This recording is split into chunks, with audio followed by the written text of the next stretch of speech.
Okay. Thank you. Over to Kashyap.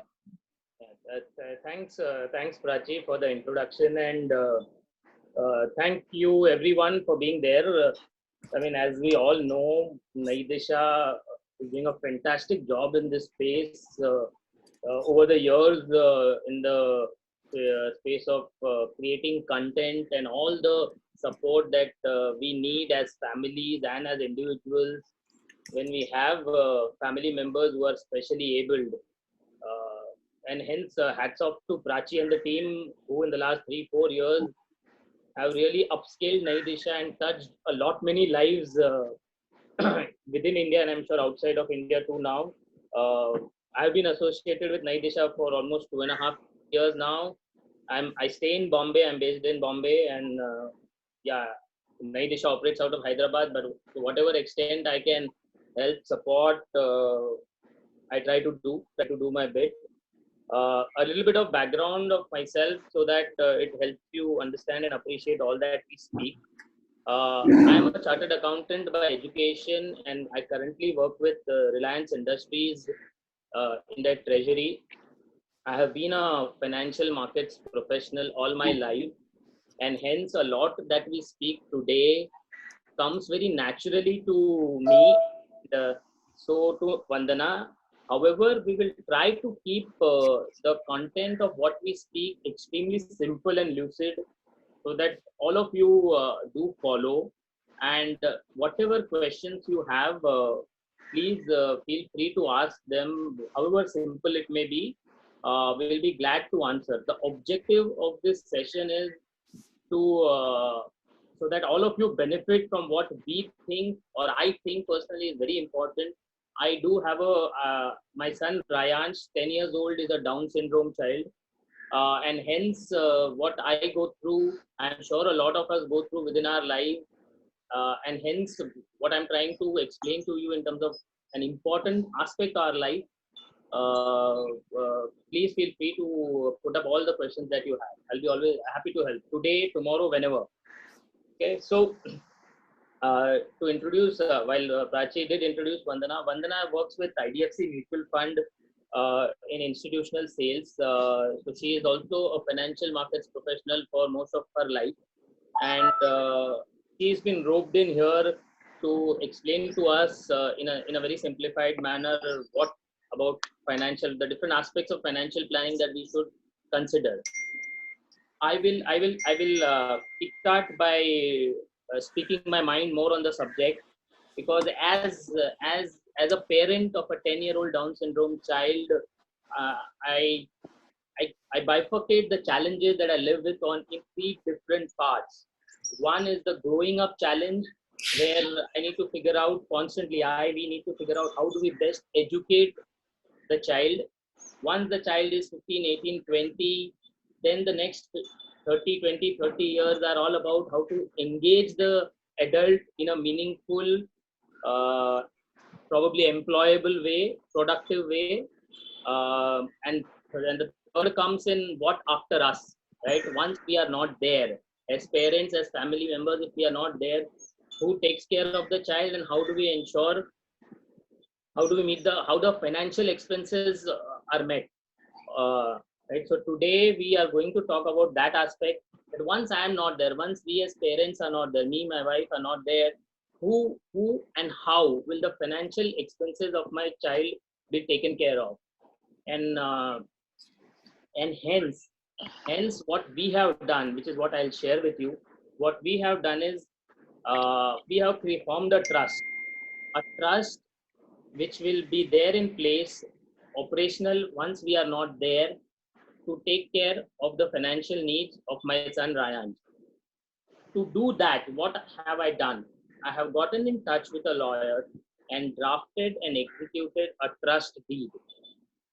The trust deed simply talks about who will be the trustees who will manage the trust, one, and in what form and shape will the trust be managed, which requires for me to take a long-term call on who should be the trustees, right? So today I have, for example, chosen my friend and a couple of my friends and a couple of family members as trustees to be part of that trust. Vandana is also one of the trustees, being a very close friend. So once we are not there for whatever reason, suppose a calamity or any kind of natural death, then the trust that we have formed comes into play, and whatever financial corpus that I create over the next 10, 15, 20 years for my son, the trust will take care of that corpus and use that corpus to meet the financial expenses of my son Ryan, which also requires me to have a framework in place for running that trust. As in, I have my sister-in-law, Vandana, and another friend of mine who are as of now designated as trustees for the trust. Why have I chosen a combination of four? Right, I have two family members and two friends. The combination of family members and friends ensures that the fine balance is there between people who are emotionally attached to the child and also people who are in some sense independent.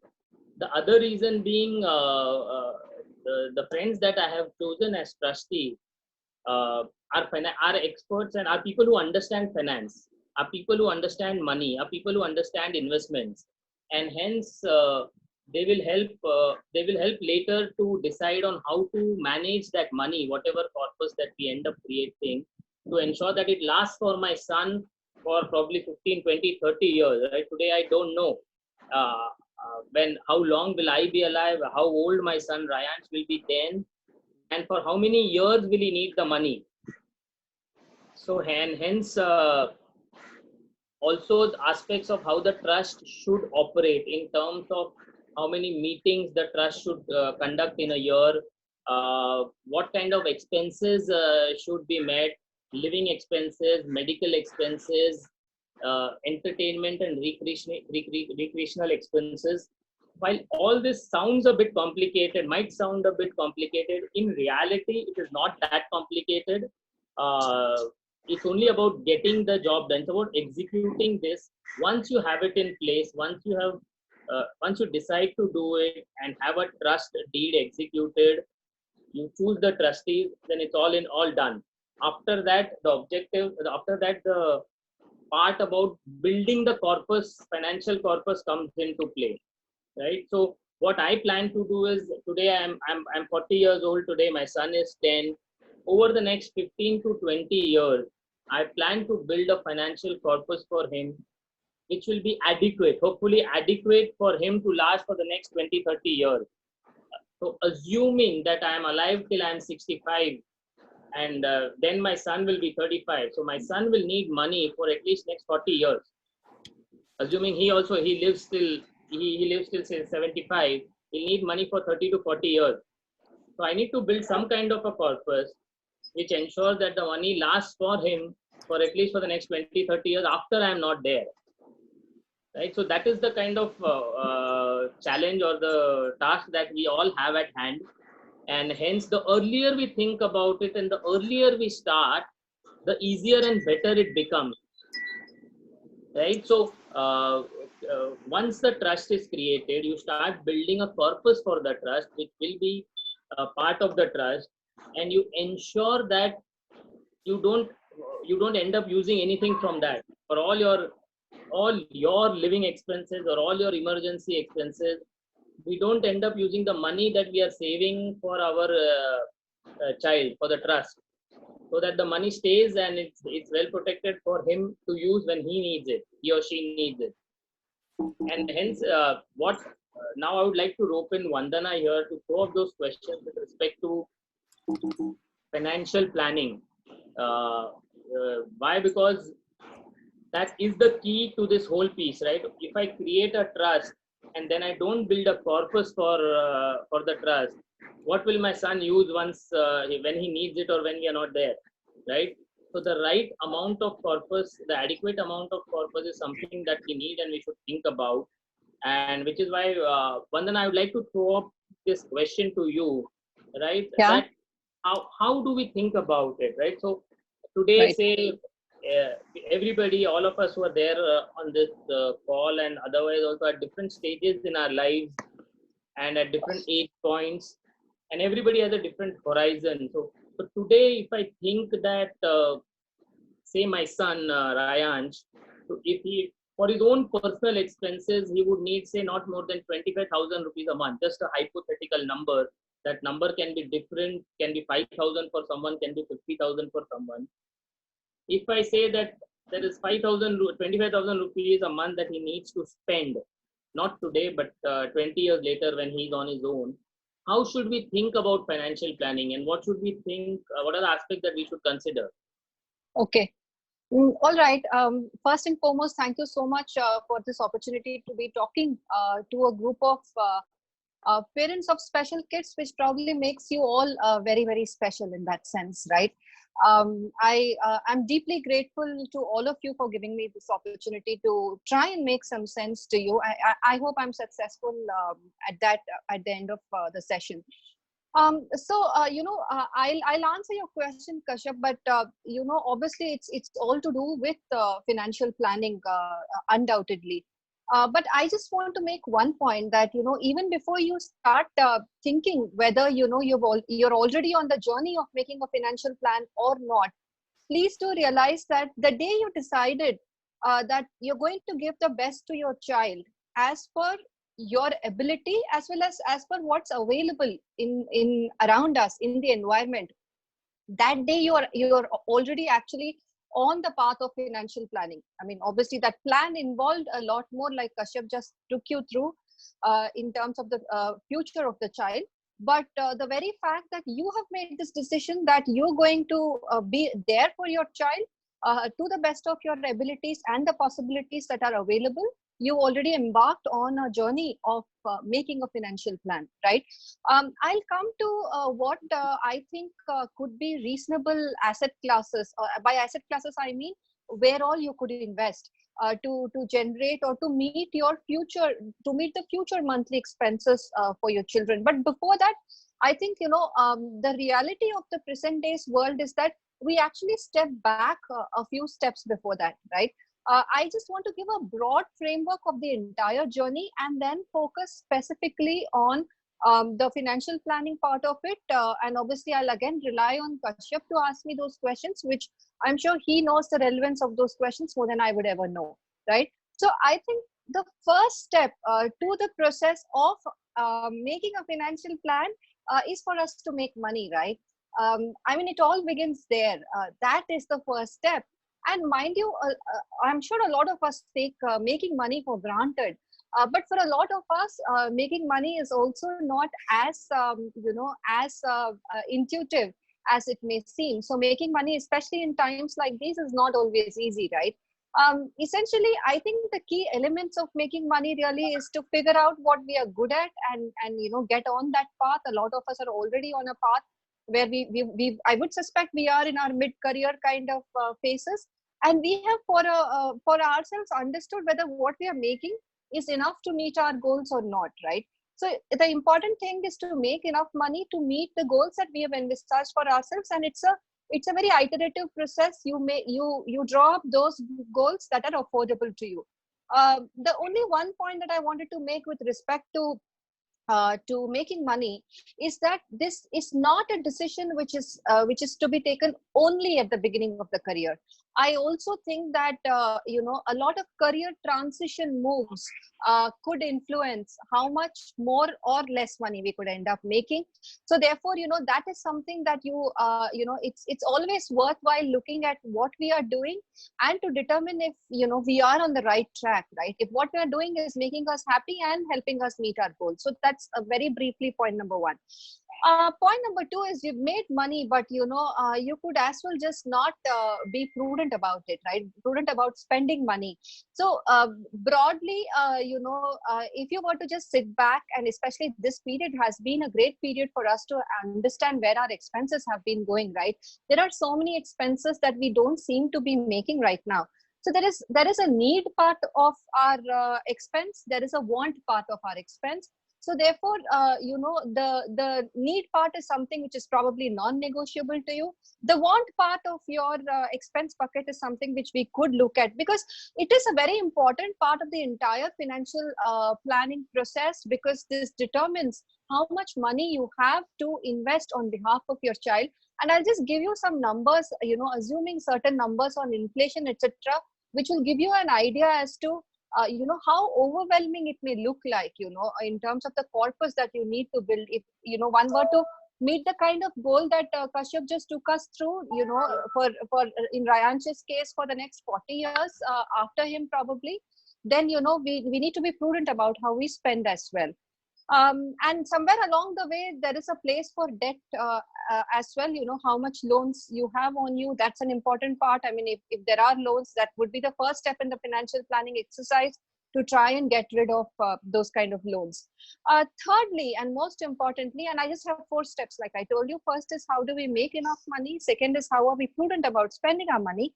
The third step is, very importantly, saving for emergencies. And by saving for emergencies, what are the key emergencies that we may face? One could be health related emergencies, and another could be us losing our economic productivity, right? We are assuming that we're going to continue working this way for the next 20 years.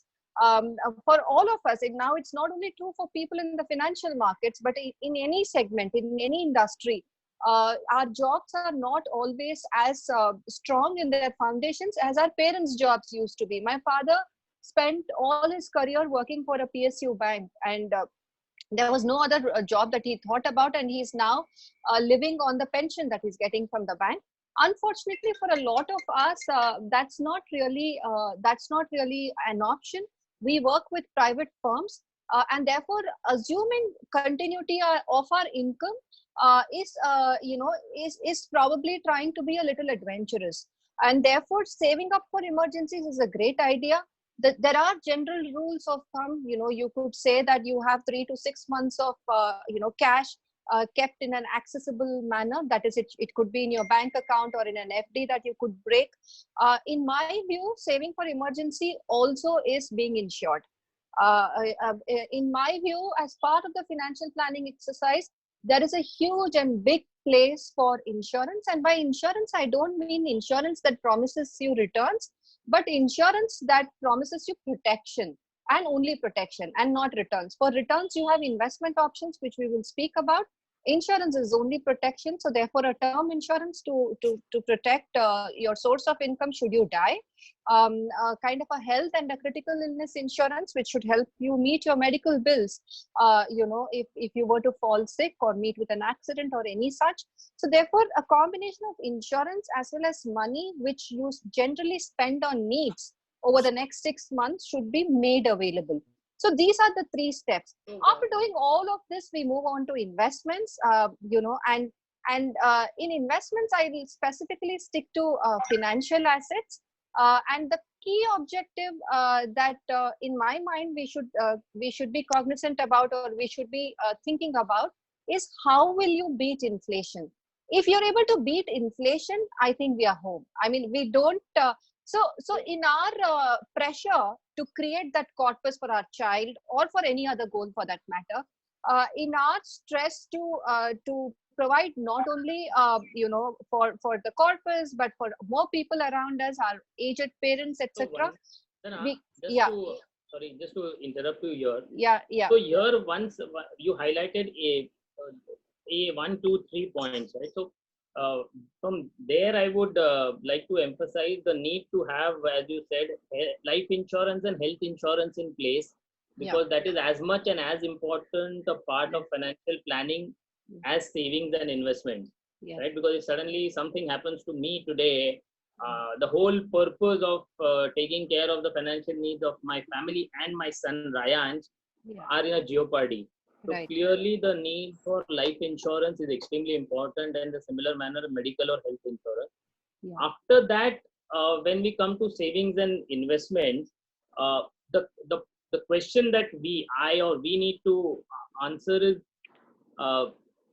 what is when I'm building a trust and I'm estimating that my son needs, say, 25,000 rupees a month every month for the what is the kind of savings that I should start doing, and then what are the assets I should choose. Okay, okay, I'll come to that. I'm sorry, just snatched a look at a question here. When Kashyap and I are speaking about health insurance, it's I understand the challenges with respect to insurance for special needs kids. I meant, if you know the saying, right? You cannot pour out of an empty cup, right? Which means what I'm trying to say is that please take care of yourself first. If you're not taking care of yourself, you're not going to be able to take care of your child, Yeah. right? So by health insurance, I didn't really allude to health insurance for your child. If it's available, it's great. I meant health insurance for your own self, right? So there was a question, Kashyap. So I just wanted to kind of address that. And by life insurance, we mean only term insurance because that offers only protection and that's the cheapest. Everything else is, in my opinion, avoidable, right? Now coming to Kashyap's question, so when Kashyap is asking me that, listen, my monthly expense for my child is say 25,000 rupees. What is the future value of it? And you could ask me say 10 years So what down the is line. it? Yeah, 25,000 today will be how much 20 years down the line, Yeah, right? yeah. So for example, so what could change the value of 25,000 today, right? It's basically inflation. I mean, we have numerous examples to say how much we spent on a dosa 20 years back and how much we are spending now. So that's nothing but inflation. And the last 30-year track record of inflation in India, if you see, and we have had periods of very high inflation. The last few years have been periods of relatively low inflation, right? The inflation rate has been roughly about 7%. Now, to Kashyap's question, if I were to spend about 25,000 on my child today, and how much will it be worth 20 years down the line? Assuming a 7% inflation, I've assumed that, and there are calculators available for it, right? And you can see I just referred to a calculator. In 10 years down the line, that amount is worth 45,000. So what's 10 25,000 years, today? 10 years. In 10.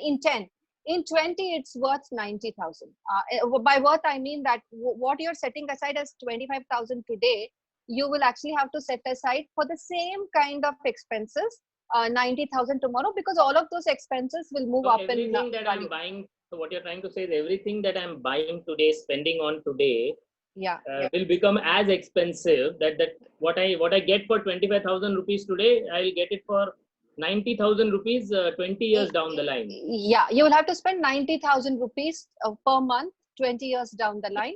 I'm So assuming that, yeah. so when I correct. So when I think about 90,000, I need to start building today, right? Yeah. And so the discipline of saving stroke investing money has to be there on a monthly basis, and it has to be invested in the right places so that Correct. the 25,000 ends up becoming 90,000. I have the money, I have 90,000 to spend every month Yeah, for my son 20 years down the line. absolutely. So Absolutely then right. the question is, if it is 90,000 to be spent every month, what is the amount I should be saving today, or saving stroke investing today, assuming, so obviously whatever we save and invest will earn some return. Right. So let us assume that it earns a 8% return.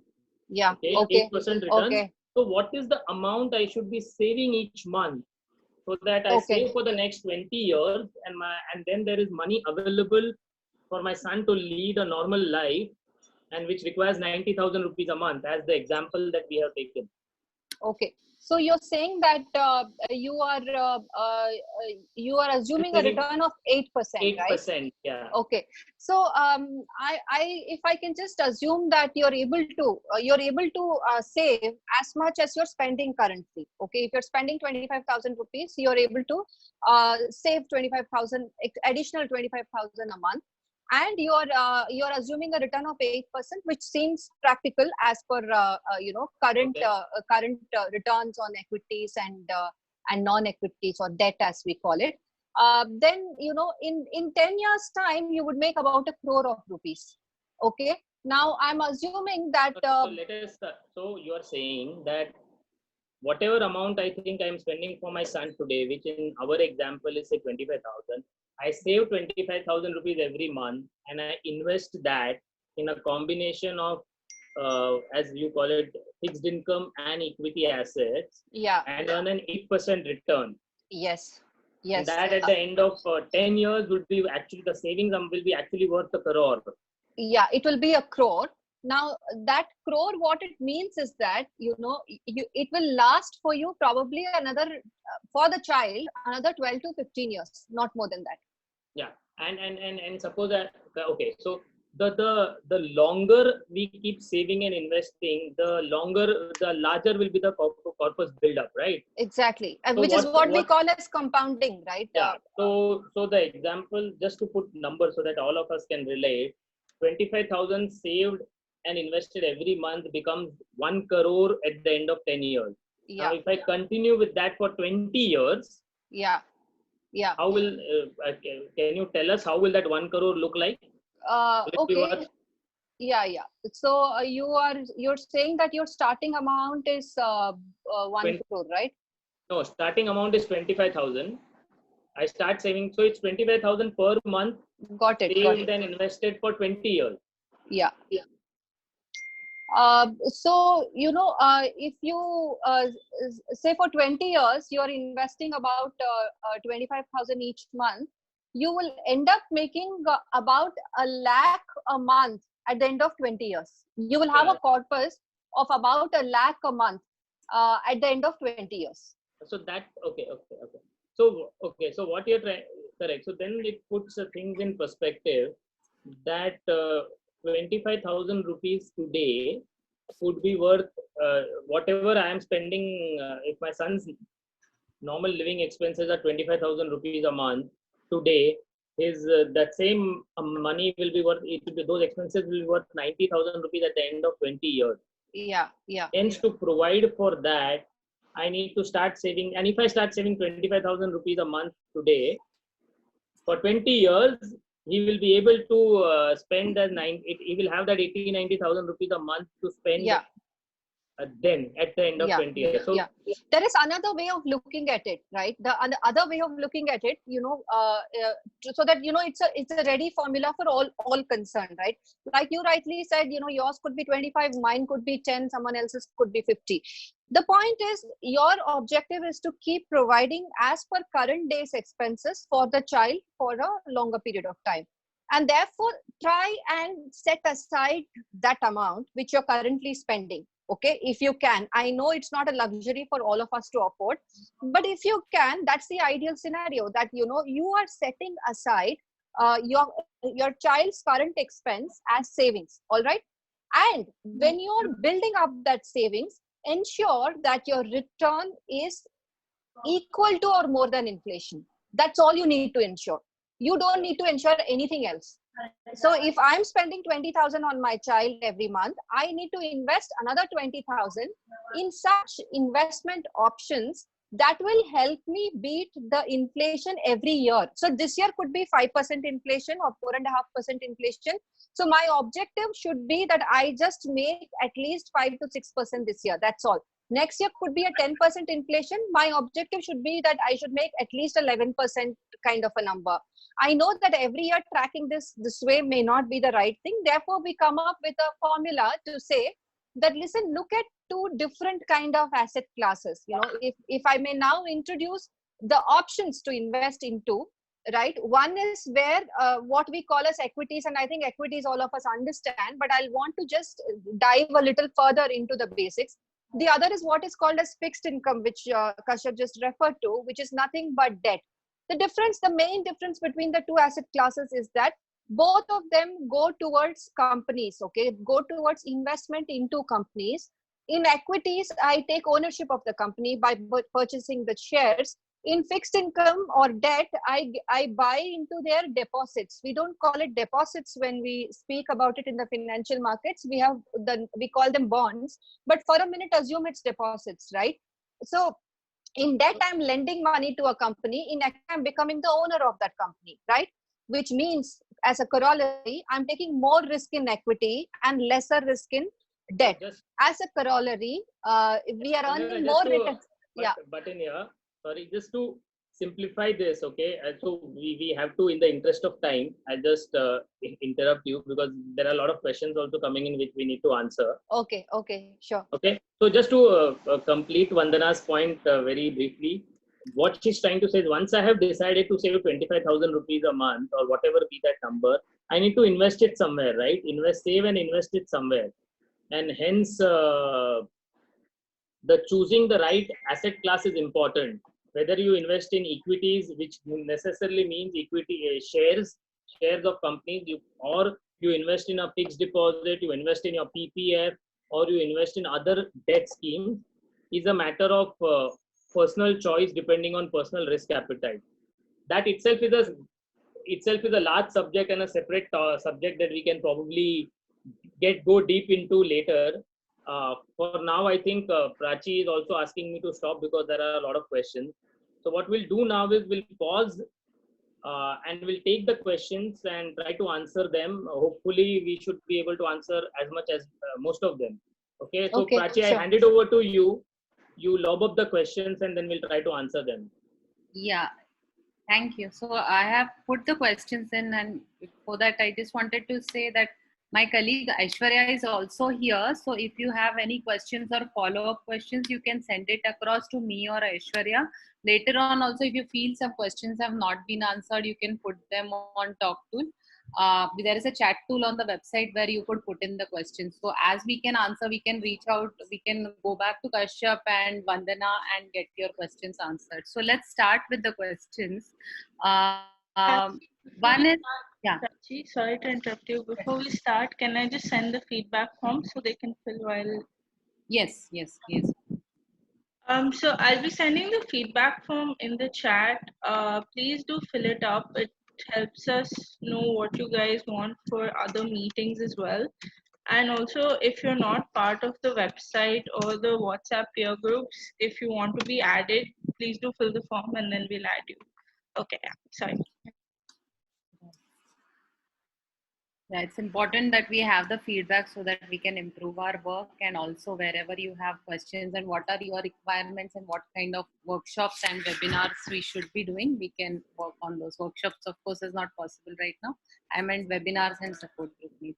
So the first question is from Ashok Shah, where he's asking if you can share a sample of the trust. So if there is a template or a sample, that would be great. So there is a so it's a trust agreement, right? It's a proper agreement which says that who will be the trustees, what will be the role and responsibility of the trustees, and how the trust will be operational. So yeah, I can share it. I will share it with you guys. You guys can pass it on. Not an issue. It's a basic thing. The idea is only to the challenge is always executing it. The challenge is not you get a lawyer.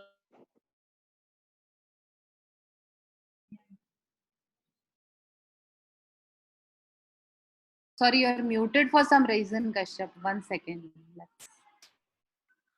Someone, okay, fine. So the point that I was making is the challenge is in knowing this and executing it. Once you call a lawyer, he will draft a trust deed for you in 3 days. That's not a challenge at all. But the key is whom should I choose as trustees? Yes. Okay, are they people whom I trust, and will they take care of my son as much as today I take care? Obviously, a parent and other members of the family or friends will be very different, right? But still, you need to identify that set of 3-4 core people who can do that for you when you're not there. Right. No, I agree. That is a very important question, and that is one of the questions posted here. So we'll go back to what you're speaking about. So do we, so I guess you as one person might not have answer, but we all will have to collate the data there. Do we have a list of lawyers who are good in this trust information, and how do we identify the right lawyers? So there are firms who actually work only as trustees for trusts, various trusts, right? Today we are talking about forming a trust for a special child. but across the country, across the world, trusts are formed for various reasons. Actually. So there are companies, firms which operate only as trustees to take care of the operational aspects of the trust. And they have their own lawyers, right? So what we can try and do is now that we can start building a database of lawyers. Correct. Who will do that, Right. so that we can share it with everyone. I think that's a good point. We should build that database. Yeah, so this is an invitation for everyone. If any one of you have started the process and you are consulting a lawyer and you have good experience, so it goes back to what we do for other services that we need, whether it is a school or whether it is a physiotherapist, for example. So the directory that we have built is based on the feedback that you have given and you have suggested. So I think everyone in this team, all the 37 participants, if each of you are going to a different lawyer or a different firm, if we can collate that data, we can have it as one more field, one more kind of provider in our directory where we have this list. So anyone going forward can find the right lawyers and the right firms to do this, to build the trust. And so the next question again, Kashyap and Vandana, is about what is the minimum number of people required for forming a trust? So you need definitely 2. Yes. Minimum is 2. After that, you choose your own combination. I mean, a very large number is not appropriate. You need this. I think between 2 to 4, I think, is a very fair number to have the size of the trust. A larger number will only complicate matters, right? And there also, the right thing is, if today, when I am today forming a trust, I am choosing people who are trustees, who are friends and families who are similar to my age. Right, the most ideal situation is who have trustees who are 20 years younger than you, who are similar to my son's age.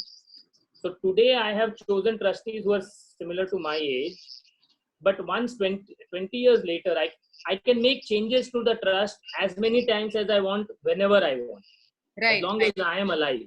Yes. Okay. Yes. So today I have my friends and family as 2 friends and 2 family members as trustees. Probably 20 years later, 15 years later, I might have to change the trustees and bring in someone, at least 2 people who are very young. So thankfully, I have Rayansh has a sibling. So once Rayansh's sister Raisha is adult, I can bring her in as a trustee. Right. Okay, so that needs to be kept in mind. It is a very flexible thing. You can make changes as many changes as you want. Yeah, and I think what you said in the beginning of the webinar is also very important, that you said you have 4 people on the trust and you have made a combination such that you have your relatives who are emotionally attached to your son, as well as you have your friends who are attached, so that it sort of so there is a balance, right? There is a balance between, there are 2 kinds of balances here. One is a balance between people who understand finance and investments. Okay, so that once the money is there, it needs to be then taken care of also for the next 20-30 years, right? Someone has to take care of. So hence you need people who understand a bit of finance and investments, and also family members, because they are all emotionally attached to the child and they will ensure the best for the child. Right. This, however, the important point, this doesn't talk about legal guardianship of the child. This only talks about forming a trust to meet the financial expenses. Yes. It's not about legal guardianship. Yes, and when we were doing the data, when we were writing these resources for trust and guardianship, one of the recommendations, there is one more financial planner, Jitendra Solanki, who has done a couple of workshops with us. So one of the things recommended is also that it might be a good idea that the guardian is not one of the people on the trust, right? Yeah. So, correct. For example, I am a sibling, so I am anyways, I will be the primary caregiver at some point, but I'm also not the trustee. That's a decision that the family needs to take depending on the trust. For example, my dad is saying no need of trust, you will take care of him, which is not the way it should work.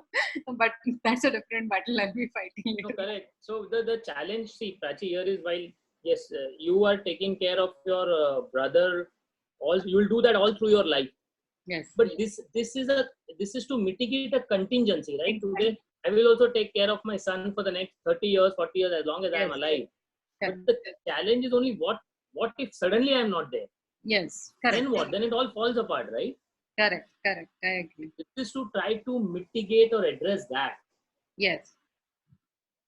So one more question is, how do we deal with immovable property and mutual funds in the will?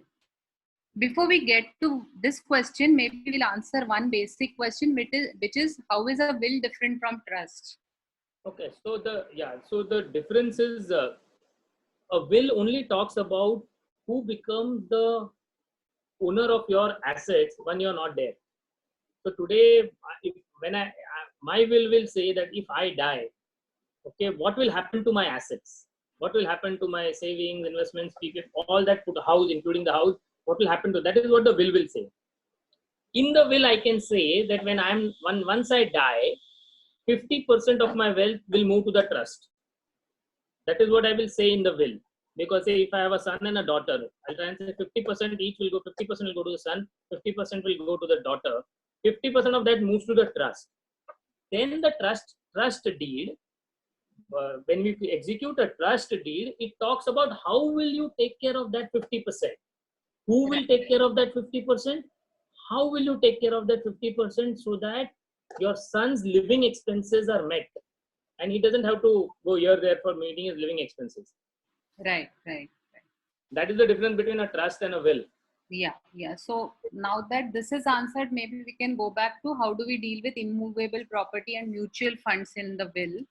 So it is the in same way. See, you can deal with that precisely in the same way as you. In a will, if I say that my mutual fund ABC will move to the trust. See, there are two ways to do it.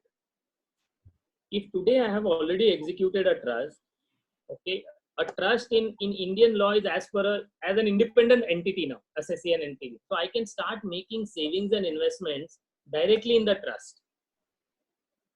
That is option one. Or I do savings and investments in my name as I'm doing now. And my will say that out of my savings, mutual fund A, B, C will go to the trust. And then it will move to the trust. Similarly, my will can say that this property will also go to the trust. Right. Now, when I say this property will go to the trust, then the trustees should also have the authority to deal with the property. So that you are in a way, you're giving the trustees all the authority to deal with those assets.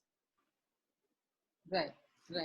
So this brings us back to the point that Ashok is making here, that this means that the trust should be formed before the will, because essentially in the will you will write that this amount will be moving to the trust, right? Yes, you can do both of it parallelly, right? Or you can do one before the other, but the key is to do it.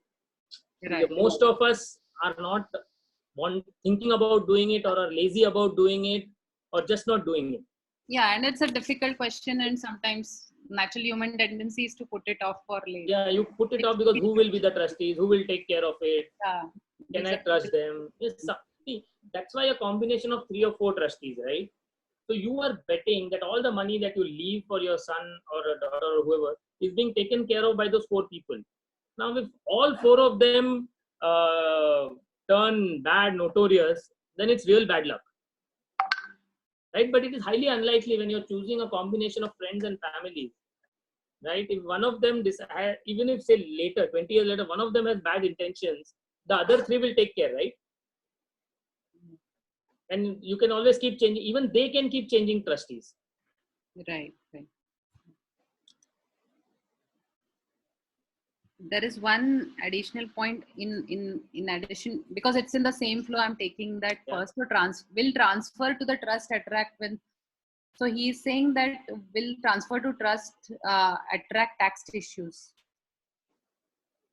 So it is a function of what amount. So yes, it will. And hence it is important that you start, it is also possible that it is also okay if you start building the assets in the trust itself.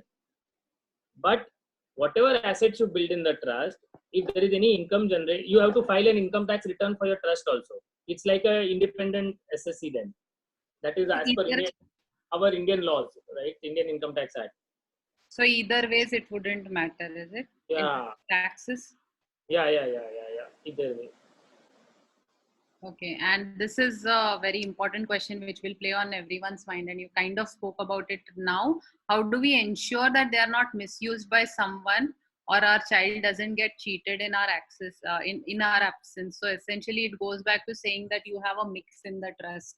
Yeah, So you you have a mix of depending on a people, people. so that if one person turns notorious, you have the other three to check that, Yeah, right? And if all four of them, then it's sheer bad luck. I mean, that means you have not judged and made the right people as trustees. we have spoken about how a will is different from a trust.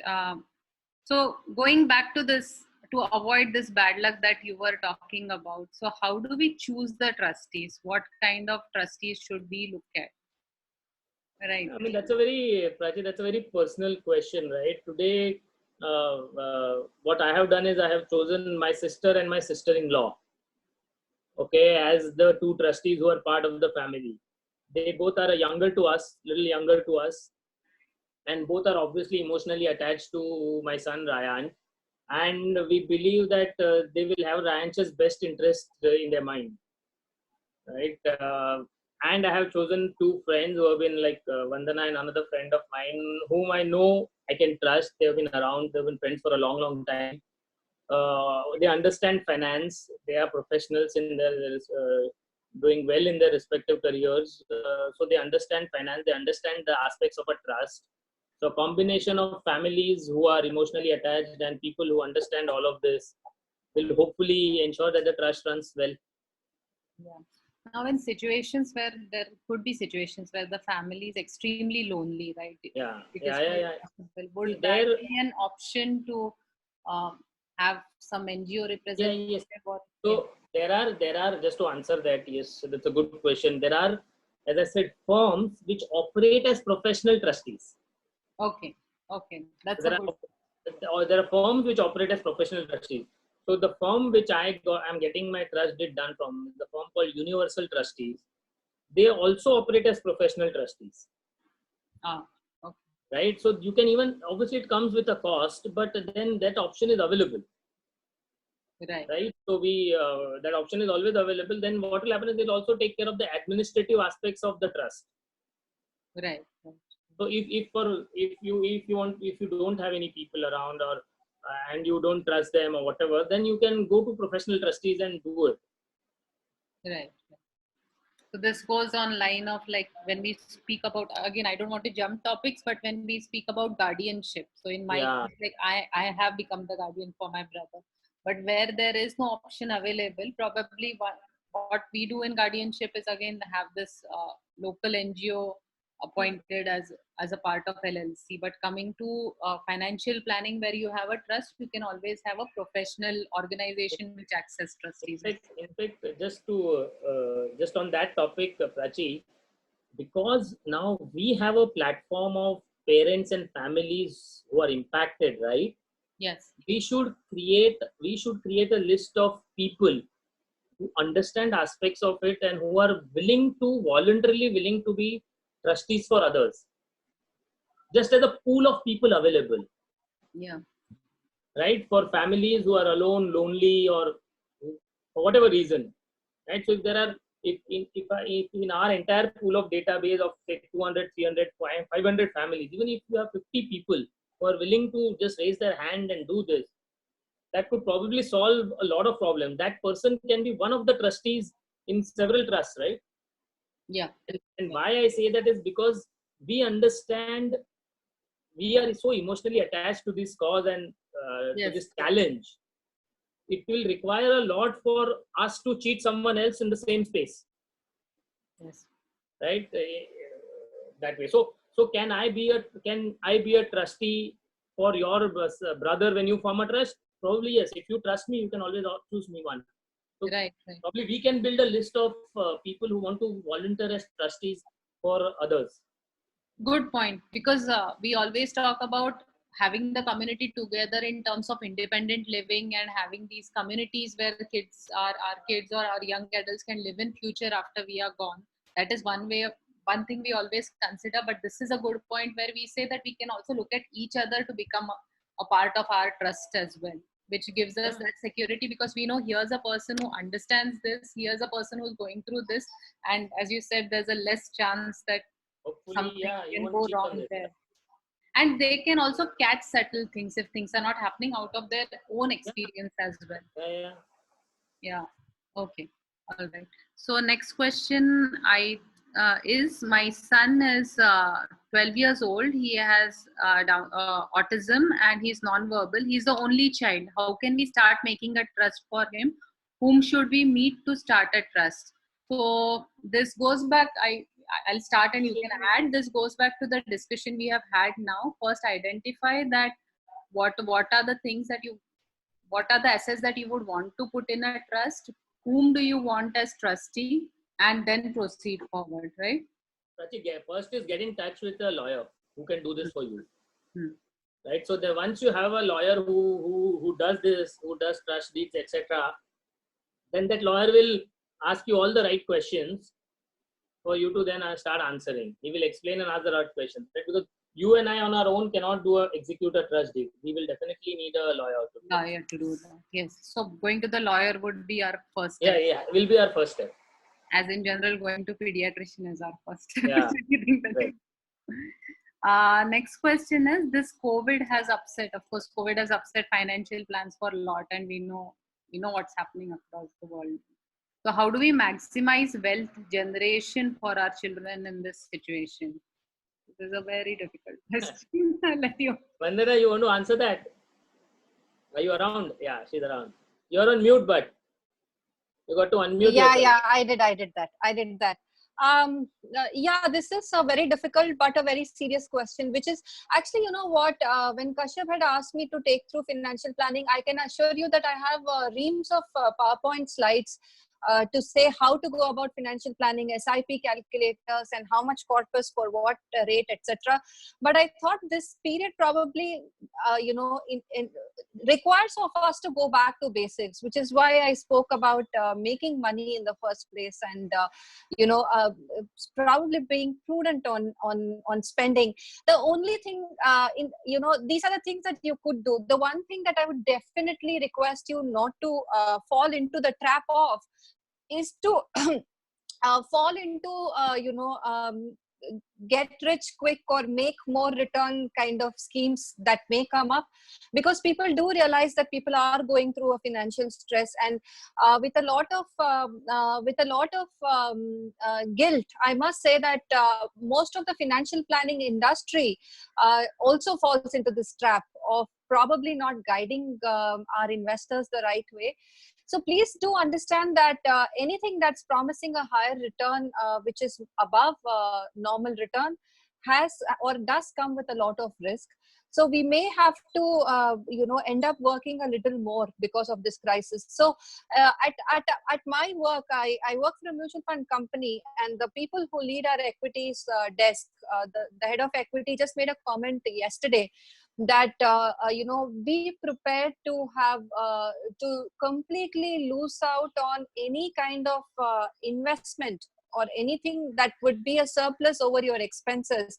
2 years worth of money you can just forget about, is what he said. That's his assessment, and he comes with a rich experience of looking at equity markets and how financial investments work. So in my opinion, we are all today in our respective categories set back by 2 to 3 years for sure.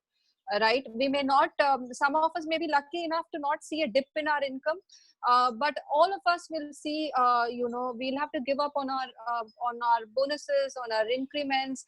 The returns that we had anticipated will have to come down. Markets are taking a beating. Our economy is definitely slowing, and it's not only India, but it's across the globe. So if the whole world is resetting by 2 to 4 years, we'll have to go through it. I think, yeah, we don't have an option. Just to add here, what this tells us is that the uncertainties of life, and hence economy and investments and returns, are just so many. It makes tremendous sense to have goal-based investing approach. In the sense, say today when I sit back and think at a personal level, what should be my 2 or 3 key goals? I have a house I live in. Apart from that, when I'm living and managing my day-to-day expenses, living a okay life, what are the goals that I have, right? One is, as we spoke, I need to create a corpus for my son Ryan. The goal 2 will be I need to have something for my retirement and my retirement life. And the goal 3 would be to meet the education expenses of my daughter. So if these are my 3 key goals, I need to start building and saving a corpus for each of those 3 goals. And hence probably have a different approach to each of the 3. And so that's how you will have to go into the details of financial planning. Just to add to that question, right? Then where you choose equities, you choose fixed income, is completely a function of each individual. But a goal-based approach will be very helpful. Pause here and say that we have very good articles on this, and it might make sense to also go through the articles along with this discussion, but because it will really help you put things in perspective. So we have the list, we will again send it to you if needed, but I think a combination of both will really help all the parents. So the next question was, how do you automatically incorporate a will or trust if anything happens to the parents? So it goes back to, as you were saying, that both can be done independently. And from what I understand, a trust will be mentioned in the will. Yeah, you will mention that, right? You need to mention that. Otherwise, how will the money go to the trust? Yes, because will is a larger umbrella under which this is one component. Regarding medical insurance, it goes back to the question regarding medical insurance. Not every insurance company accepts pre-existing ailments. In case of my daughter who has epilepsy, there are no insurance companies which cover pre-existing ailments. Can you let me know if there are any companies? So we have been doing some research on that, and I'm not aware of what is the data that we have collated. There is Niramaya Insurance, but we know that it has nominal amounts.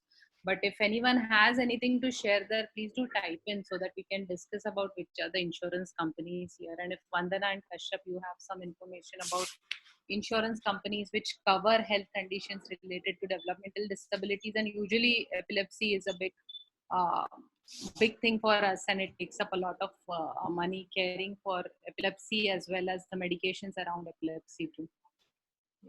I don't have a ready answer to this, Prachi, but see, this is also, I mean, at Nai Disha, I think we should take this up as a project or a challenge, right? In trying to get trying to probably even reach out to insurance companies and helping find a solution. Yeah, there is one. If I can just please add to this, I remember this discussion happening in our WhatsApp group at Nai Disha. And it was at that point that I did try to find out via my contacts in the insurance space. There doesn't seem to be any meaningful insurance which would cover this. But I would, I'll just share with you a very brief, unrelated example around this. So I told you, that I do this mountaineering kind of an activity. So mountain guides are not insured, okay, because they are in a high risk activity. Insurance companies don't offer them insurance.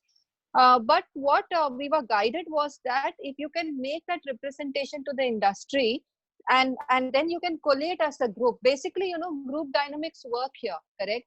The more a group kind of a format that you can get into, then these guys are happy to insure, is what I was told. So taking off from Kashyap's point, if the entire group represents as a pool that wishes for this insurance, then it becomes easy for the insurance guys also to structure a product which is profitable for them, or at least it's not loss making for them. I think it's doable, and I'm happy to work with people, from the contacts that I know, because a lot of these guys are my clients as well. I'm happy to take this forward, provided, someone from your side is able to kind of help me with some firm numbers that we could pitch to these insurance firms to say, listen, we have a captive insurance looking pool of so many children or so many affected people. And then we could go to them, and then it's up to their actuarial department to see if it makes sense and get back to us, and we can explore this with more than one insurance firm. Yes, yes. So there is one parent in Hyderabad who had tried to do this with one insurance company, a smaller one. So I'll Okay. definitely get in touch with her and have her connect with you, Vandana. Yeah, And sure. probably she Sure. can I'll help. take it also forward Yeah. with all the people that I know. Yes, yes. And she Basically, general insurance firms will do it. I could take it forward with United India as well, because they're generally more amenable to such things. Okay. So across the board, we'll take it. Let's try once. Now, we're not Yes. sure how it will work out, but we should try. Yeah, and is there anyone in this team, in this participants who would like to volunteer for this and work closely with Vandana? If you can, please raise your hand. There's that small icon for raising hands below. None? I was expecting at least. Okay. Rajesh Matreja. Okay. Rajesh, do share your email ID here. So we'll make sure, and your phone number if you don't mind here, and we'll connect you with Vandana as well, and we'll also speak to you. Rajesh, Aarti, and Samir. Yay. We have 4 people. I hope we are all from different cities, so we can make this happen. Okay, we'll make a note of this. Aishwarya, could you just list down the names so we can get in touch with them? And also, if you can just type in your name, and Kiranmai is also there. Okay, great. So we have 6 to 7 parents who are willing to take this forward, and we can look at medical insurance. And the other parent who's not attending today's webinar, I'll also ask her, and we can have a small group formed and start. Now, okay, that was my question regarding life insurance and term insurance, which was answered there itself. I think Jalaja has posted this question. She says she's spending 3,000 every month for her son, and every 6 months she has to pay a premium to LIC. Its period is 20 years and the amount is 4,80,000. Every 5 years she gets 60,000 out of it. How can I manage long time? I myself have a health condition, is what she's saying, and she's not receiving enough support from her spouse for the child. How does she go ahead? And that too with 3,000, also my child's pension which we get. So I think the question that Naga is trying to ask is, she has limited resources. She's asking about insurance, isn't it? No, this is not related to insurance. She's saying, then how do I build this kind of a trust that we are talking about, and these kind of finances that we are talking about? So should I? It's a difficult question, obviously. First and foremost, I think the insurance that she's probably looking at is not a term insurance. To me, it sounds like an endowment or a ULIP kind of a policy. So it's doubling up as an investment option to her. I'm not sure how that policy is doing. So she may want to look into it to see whether it makes sense for her to continue with this. However, the first step is obviously availability of resources, undoubtedly.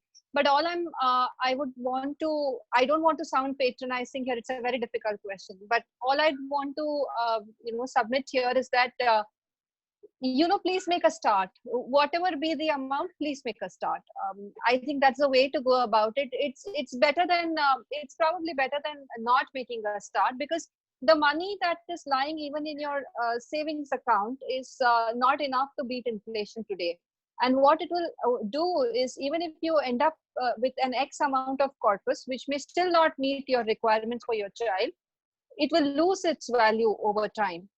So it's always nice to make a start, and whatever is possible, invest appropriately. Relook that insurance once. It looks like not the best of policies that you have. Please take a look at it. Seek someone's help to do it. Some planners help to do it. I'll just unmute Naga here because it is a difficult question, so I'll let her see. Naga, आपको कुछ बात करना है? आपको unmute किया है मैंने. आपका question होगा तो. Hi, ma'am. Hi. Hi, ma'am. Hi. How can we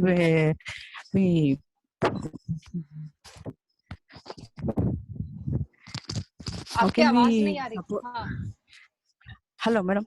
Hi, हाँ madam. जी हाँ जी हाँ जी हाँ। आपके मेरे मेरे बच्चे को मैं फैमिली में कुछ भी नहीं सपोर्ट है, so how can poor people we support Naidisha supported from Naidisha group? Yeah, Prachi wants to take that. This is not something we have started with, but we will keep this in mind. Maybe when there are people who say they want to support a specific family, we can look at it and we can let you know. But I also want to say, Naga, that between the limited resources that you have still been trying to invest, which itself is a great, बहुत अच्छा कर रहे हैं वो, trying to invest even that money itself. You are trying to build some money for your son, which sounds great. But I'll keep this in mind, Naga, and let's see how as we proceed, if we find people and if we find that kind of support.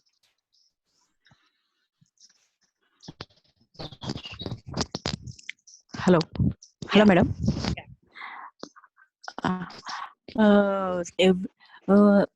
Every 6 months, I pay to LIC premium. So 5 years I taken money back from 60,000. So 60,000, what we spend that much amount.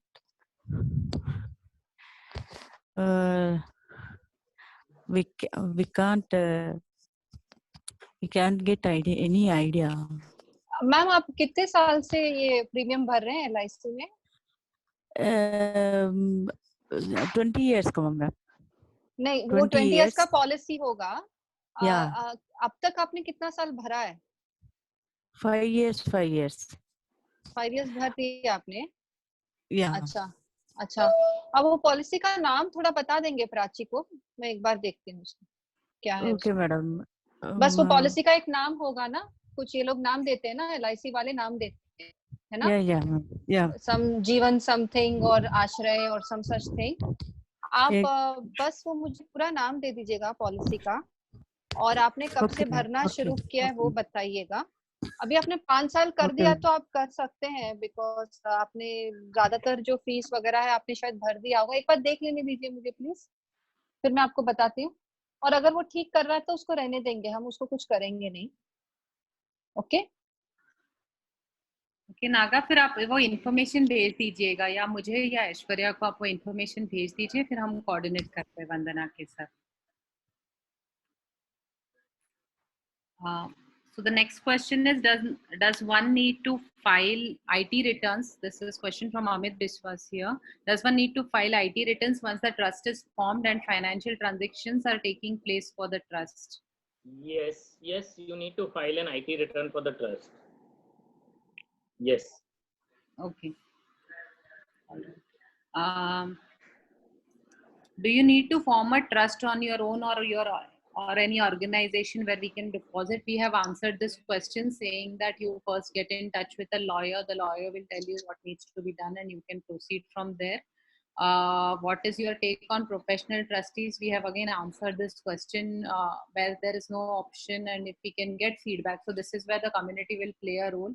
If someone starts with a trustee and has feedback about that professional firm, we can share it and then take it forward. I guess it would be individualized, and it's probably an option when there isn't any. So the next question is, I'm planning to have a combination of real estate, home for my son, FD shares. Do you have any percentage of which can help in allocation? So would you suggest any kind of allocation on the FDs and shares and real estate, and investing in dividend yield stocks like ITC for my kid for next 25 years? Any government funds which can help me? So it is because you both come from financial with expertise in the finance area. I think the question is how your suggestion on answer that. Yeah, you want me to, Kashyap? Yeah, do it. Yeah. Okay, so there are various asset classes, like you just spelled out the asset classes. One is real estate, then it's a financial asset class. So broadly, there is a physical asset, there is a financial asset. Okay, physical asset includes real estate, gold, etc. Okay, And financial asset includes some of the things that you just mentioned, like like fixed deposits, government bonds, or company bonds, or fixed income mutual funds, or equities, or dividend yield stocks, or other stocks. Now, the difference between the two is that you have to look at, like we like to say, which I'm sure most of you know, look at safety, liquidity, and then returns. All right. In the case of real estate, possibly the big thing that comes in the way is liquidity. If you're looking at real estate as an investment option for whoever you want to do it to, your child or anyone else, then you have to bear in mind that the ability of your ability to be able to liquidate that asset when you need it is very limited, right? Try selling a house versus try selling a basket of stocks or mutual funds. So obviously, you know which is easier. Therefore, in my biased opinion, if you may call it that, I would look at real estate for utility purposes more than for investment purposes. So if you look at, so what we do is fundamentally we invest in real estate and we forget about it for the next 20 years. And then it looks like your money has grown in value while the return that it has made is probably below what an equity has made. All right. But at the same time, your money is locked for those 15 to 20 years. Now coming to financial assets, the way to look at it, like Kashyap said, is go goal wise. Okay, specify goals, then map each goal to the period by which you'll have to meet that goal. Those are basically the first steps which you adopt while making an investment decision. So if your near-term goal is to put your child through a special school, which your child will have to go in, say, 3 years down the line, which is going to cost you a lot, then there is a goal and there is a time frame, right? So match the two. And anything which is less than 10 years, don't invest in equity, is what I would suggest to you. Because increasingly what's happening is that our economies, our societies are going through problems which are happening in cycles. The cycles are coming one after the other very quickly, right? No one anticipated this pandemic, right? No one anticipated the global financial crisis of 2008. So there are these events which end up pulling down the value of your investments. And if at that point in time you need the money, then you would be stuck. Therefore, for any goal which is 10 years and above, look at equity, including for dividend yield stocks.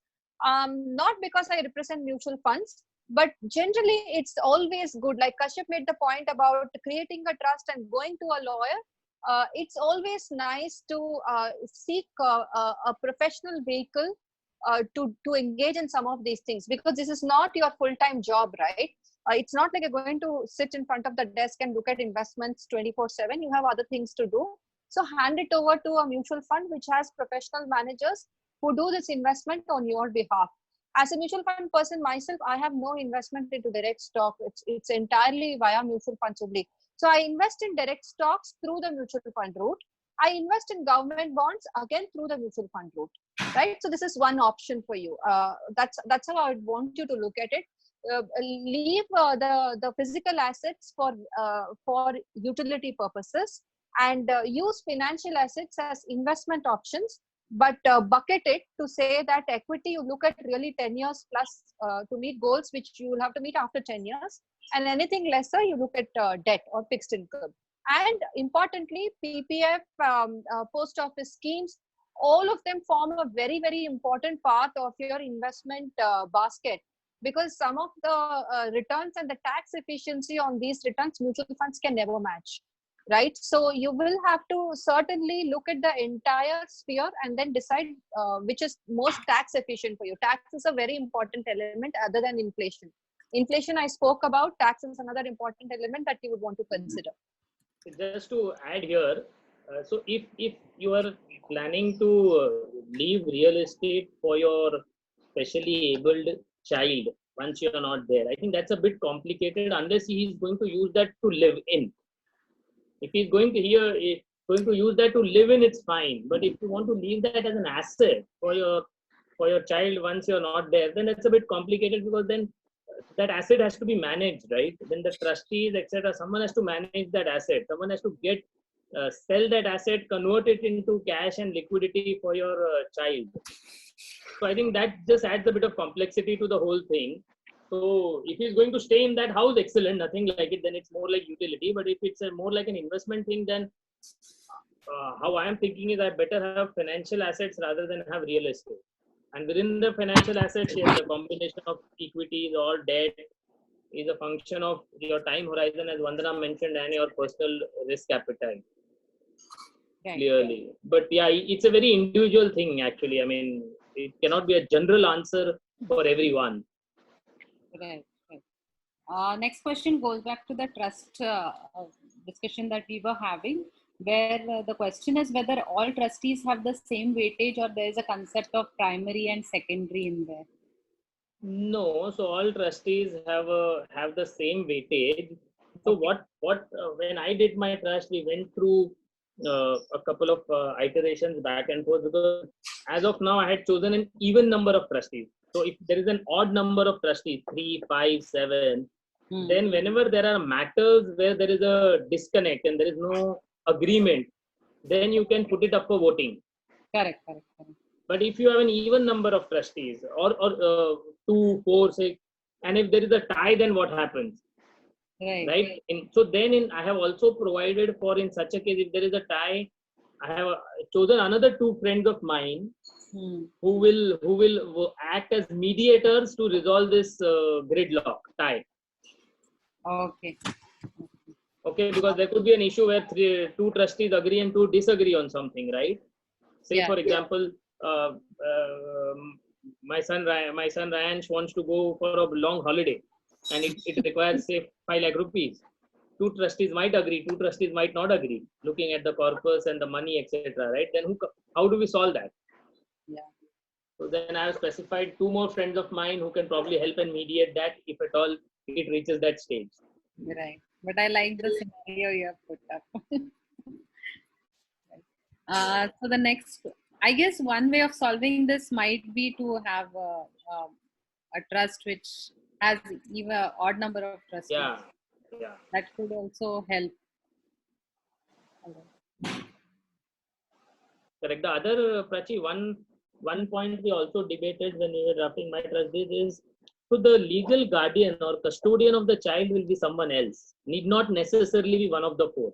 Correct. And it is recommended that it is someone else. Yeah. So then correct. So either if that person is not a trustee, but that person is taking care of the child, then even though he's not a trustee, that person's inputs, that person's feedback, that person's requirement on terms of managing the child have to be factored in by the trustees while taking the decisions. Right. Because finally that person, guardian, is taking care of the child. He knows how much it costs, what it spends, etc. Yeah. So while he's still not a trustee, but his or her inputs are extremely important in managing the trust and the trust corpus. Yeah, and there would be practical decisions also that this person would be aware of, whether going to that place suits branch or not. Yeah. All those kind of things also. Yeah. Right. The next question is, how is money handed over to the beneficiary from the trust after we are not there? And do we also mention this in the trust, such as X amount will be given towards medical expenses, Y will be given towards expenses? So the question essentially is how far can we plan?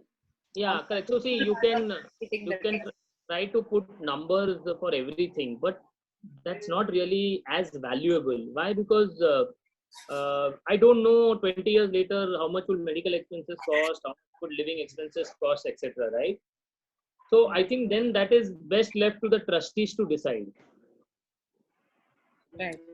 So if there is an emergency medical need, obviously it has to be paid for. Correct. So the trustees will have to come together and say, okay, we spend 2 lakh rupees for this ailment because it has happened. You have no choice. Right. So there are some expenses where the trustees will have no choice but to agree. But there are some expenses where the trustees can say no, sorry. Like the example of going to US for a holiday. Might say no, right? I mean, something like that. These are just examples. Correct. Yeah, I had one more question.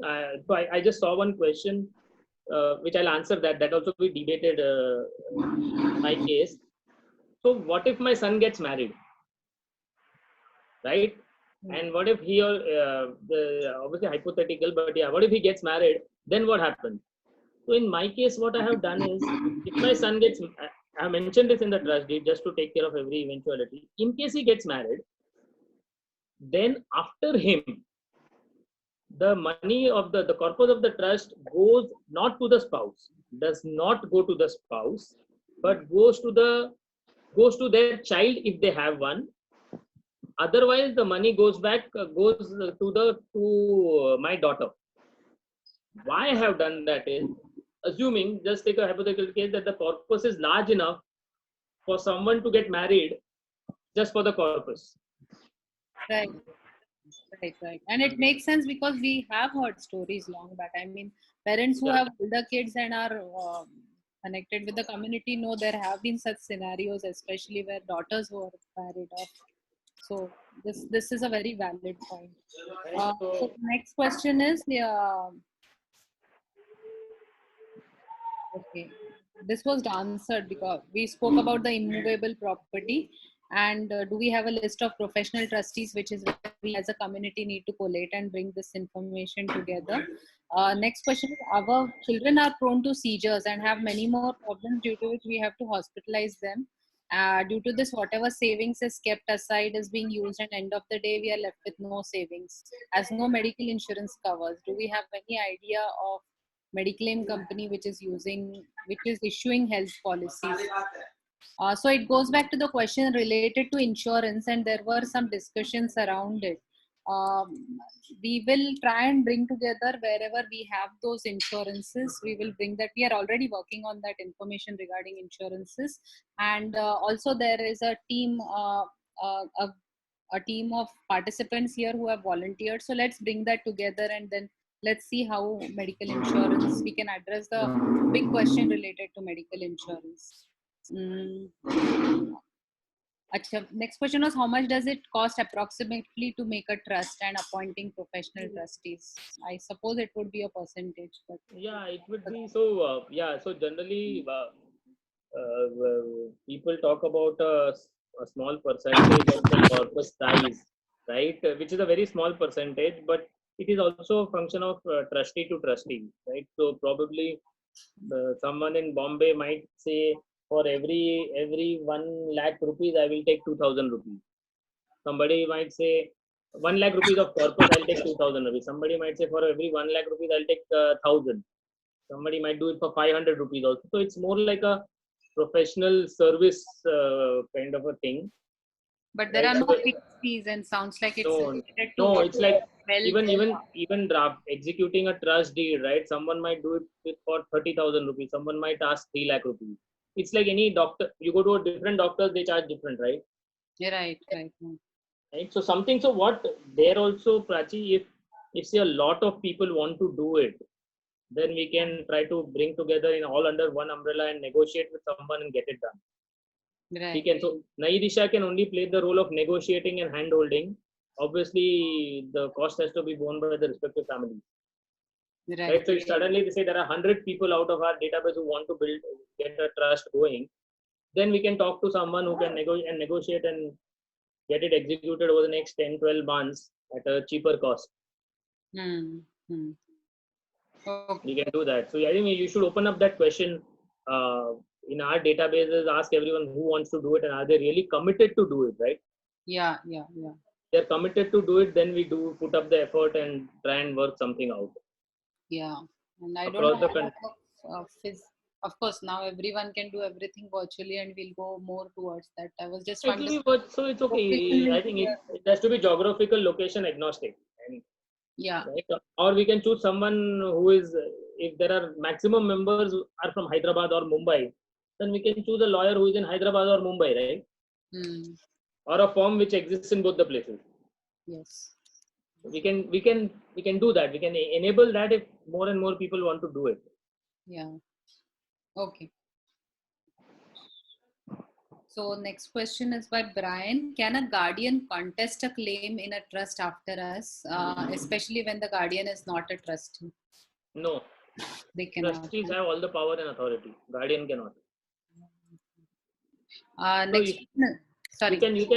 You can see, you can also, if you want to address this in some form, you can make the guardian one of the trustees. But a guardian will have only as much right as the rest of the trustees. A Yeah. guardian cannot have more right than the rest of the trustees. So if there are 4 trustees, the guardian has only 25% of voting power. Right, right.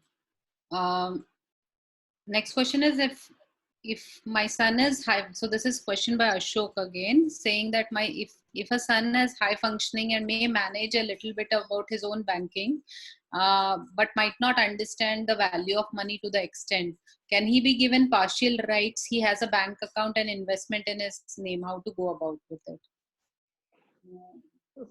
I mean, so that's a very, again, a personal thing. It just completely depends on your assessment of the abilities and the capabilities of your child, right? I mean, I would be extremely glad if my son can really take care of even the basic banking needs. Right. Right? I think I will be happy to then even include him as a trustee and for that purpose. But really, I don't know. I mean, I think that best answer you have to answer that. But yeah, I mean, all of us aspire that our child is as close to can function as normally as possible, right? Right, right. But- But is partial rights a possibility? That's the question. Then the parent can individually take a decision to what extent, or say probably if he's to be allocated 60,000. There also, Prachi, once the trustees are there, right? Once the trustees decide to give so see, there are a situation where the child can probably manage a lot, and a situation where child can manage nothing. Okay, so if the trustees are taking an input from the child and saying 50,000 rupees is what he spends in a month, you can pass on that 50,000 rupees in the bank account. Where a child can manage his banking, he can be independent and manage that 50,000. But in a case where he cannot, then the guardian has to manage that 50,000 a month, right? For Right. him. Hmm. So it is again a bit very individual specific. Right. And one more question from Brian, where he's asking, can a trust be revocable? What's advisable, fixed or revocable trust? No, it is a revocable trust. Why? Very specific, because say today I'm making a trust which might come into operation 20 years down the line. Hmm. Okay, and I say I start building assets in the trust. Okay, but God forbid we get into a situation where something goes wrong with my son itself. Then that money has to flow back to me, right? Mm-hmm. Right. Whatever way. So a revocable trust is advisable. Revocable trust is advisable. So it just gives you flexibilities, right? So you don't know how life will change, how people will change, how circumstances will change in the future. So that Right. flexibility helps a lot. Mm-hmm. Correct. So rest of the comments were related to the insurance discussions that we were having, where Ashok mentioned that there are a few companies that will cover after 2 years, and Brian mentioned Star Medical Insurance is one. And there was one suggestion from Sanjeev saying that regarding insurance of pre-existing ailments, I have come across my elder kids instance. Some insurance companies which are given to corporate employees cover pre-existing ailment, while the same are not available to individuals. My elder kid's condition was cochlear implant. So the other kid's father was working with a company, Infosys, I think is mentioned, and he was reimbursed partial cost. So that's a very good point, that if we can, so again, now there is a move towards having employment also of people with disabilities. So obviously the corporates which employ people with disabilities do need to provide insurance. And I remember we had a discussion last year in Hyderabad, where we had I'm lost on name right now, where he had mentioned that this was for give me a minute to recollect the name. I just can't remember the name of the company. It's right in my head, but this company really put their foot down, saying that we need insurance for our employees who have disabilities. And finally the insurance company agreed, because then you have a say, just like we are talking about having a lot of people come together and we pitching it to an insurance company saying we need pre-existing conditions covered. Similarly, a company where the parent is employed can do that. If the parent can take it to if all the parents can take it to their companies, it might be a good option, so that our kids also get the insurance that they need. These were as many questions I had collated. I don't know after that, but it's There's almost one more, 105. Yeah. Actually, one more question: that can a trust be formed for 2-3 kids together? It's a very interesting one. So see, practically it can be done. What it only means is that then the trustees will decide that every month I have to pay say 5,000 rupees to kid 1, kid 2, kid 3. That's all. But Yeah. building that corpus of the trust is a challenge, right? Then all the parents have to come together, all the 3 families have to come together, contribute equally or in what proportion. So I'm not so sure whether it serves any advantage, but it only adds to complexities. Yeah, I know why Brian has asked this question, because Brian has 2 kids and both his kids have autism, and that is where he's. So then you can do that, right? Because if it's the same family, you can do it. Right. Not right. So here, if it's not the same family, then it becomes a bit complicated. Right. Right. One child's living expenses could be different from the other. Then what do we do? Right? But yeah, if it's the same family, then it's absolutely fine. Should be fine. Right. I'll go back to the last few questions, because I guess everyone will have to go for lunch as well. Ashok had mentioned about marriage, and you already covered that, where you ensured that after him the money doesn't pass on to the spouse, so that way you are in a way protecting your son as well. Then Vasumati has asked which is better investment, FD or mutual fund. So if Vandana wants to share it, she did. See, again, I'd say mutual fund is just not one umbrella which you compare it to an FD, because within mutual funds, we have FD like mutual funds, we have equity like mutual funds. So that distinction is there. But always also see what is your liquidity requirement, how easy or difficult it is for you to break an FD, how tax efficient is an FD with respect to or when compared to a mutual fund. So these are some of the things that you should see. And then, so when you're comparing an FD to a mutual fund, always compare an FD to a debt mutual fund and not to an equity mutual fund. So please make that distinction in your mind, that a mutual fund involves both debt and equity, and both are very, very different investment avenues. Okay. All right. So I think this is as much as we could cover, and thanks everyone for attending this. I hope your questions were answered. Over and above, if you have questions, do share them with Aishwarya or with me, and we can take it. And actually the easiest way would be to share it on the WhatsApp group itself. Kashyap is on the Mumbai group. Kashyap can answer those questions there. So Kashyap, I just pass the buck to you. That everyone can ask you questions on Mumbai WhatsApp group. That they can. See, otherwise also it's fine. I mean, personal message is also okay.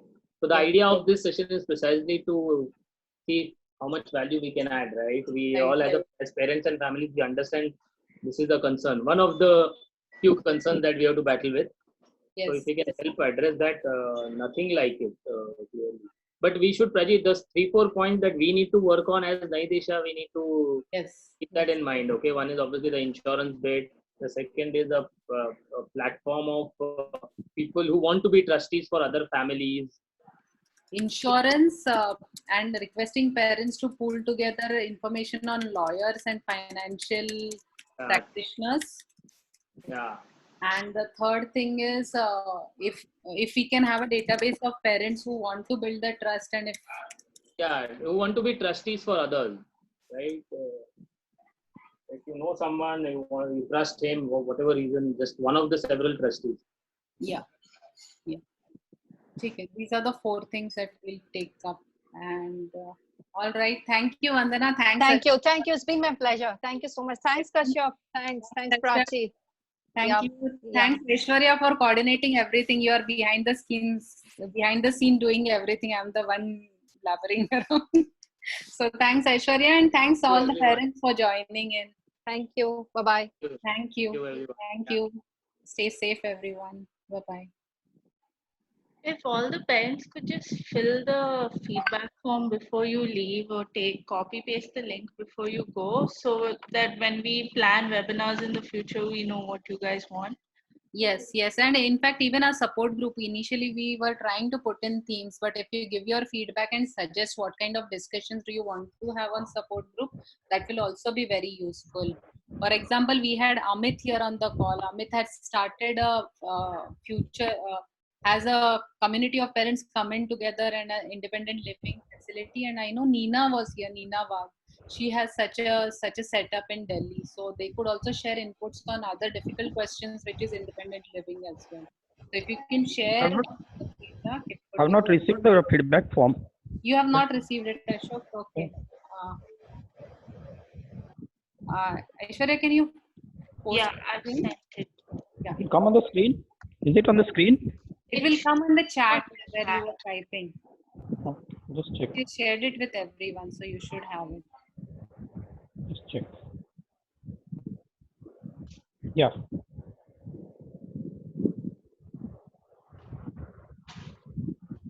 So again, requesting everyone to complete the feedback form as you proceed. So based on your inputs, then we can look at the next steps too. And for those who joined late, again, we have a series of webinars uploaded on Naidisha YouTube.